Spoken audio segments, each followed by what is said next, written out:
Hello, আসসালামু আলাইকুম। আজকে বাহিরে ঘুরতে গিয়েছিলাম।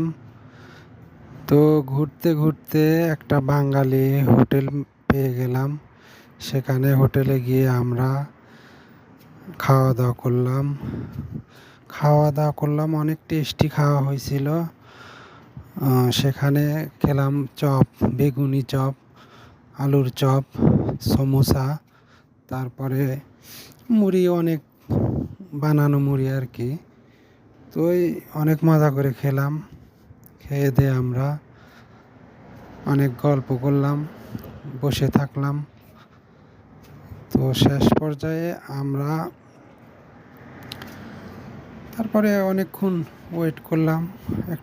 আমার আর একটা বন্ধু আসার কথা ছিল, সেখানে ওয়েট করতে করতে খেলাম।